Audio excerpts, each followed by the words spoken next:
When Michael got home that night, his wife served dinner. He held her hand and said, "I've got something to tell you." She sat down and ate quietly. Again, he observed the hurt in her eyes. Suddenly, he didn't know how to open his mouth. But he had to let her know what he was thinking about the divorce. He raised the topic calmly. She didn't seem to be annoyed by his words. Instead, she asked him softly, "Why?" He avoided her question.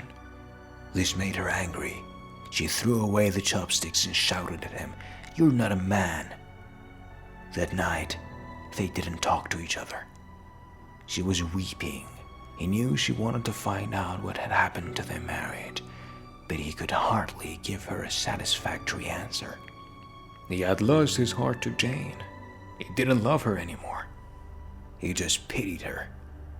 With a deep sense of guilt, he drafted a divorce agreement which stated that she could own their house, their car, and 30% of his company. She glanced at it, then tore it to pieces. The woman who had spent 10 years of her life with him had become a stranger. He felt sorry for her wasted time, resources, and energy, but he could not take back what he had said. He loved Jane now.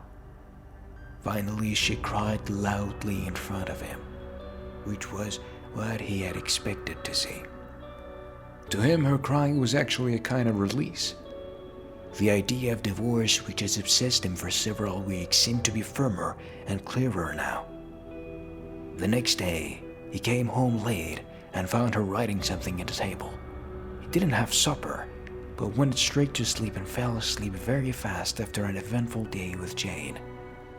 When he woke up, she was still at a table writing, but her much lighter way made him sad. On the last day, when he held her in his arms, he could hardly move a step. Their son had gone to school. He held her tightly and said, "I didn't notice that our life lacked intimacy." He drove to the office, jumped out of the car swiftly without locking the door. He was afraid any delay would make him change his mind. He walked upstairs. Jane opened the door.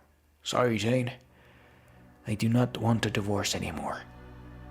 She looked at him, astonished, and then touched his forehead. "Do you have a fever?" she replied. He moved her hands off his head. "Sorry, Jane," I said. "I won't divorce.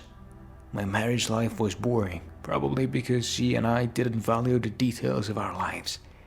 Not because we didn't love each other anymore. Now I realize that since I carried her into my home on our wedding day, I am supposed to hold her until death do us apart." Jane seemed to suddenly wake up. She gave him a loud slap and then slammed the door and burst into tears. He walked downstairs and drove away. At the floral shop on the way, he ordered a bouquet of flowers for his wife. The saleswoman asked him what to write on the card. He smiled and wrote, "I'll carry you out every morning until death do us apart." That evening, he arrived home, flowers in his hands, a smile on his face. He ran up to the stairs only to find his wife in her bed, dead. His wife had been fighting cancer for months, but he was too busy with Jane to even notice. She knew that she would die soon and wanted to save him from any negative reaction from their son, in case they pushed through with a divorce. At least, in the eyes of their son, he's a loving husband. That was for today's story. Please leave a like, and if you wanted to hear more stories, please subscribe to Storytime channel.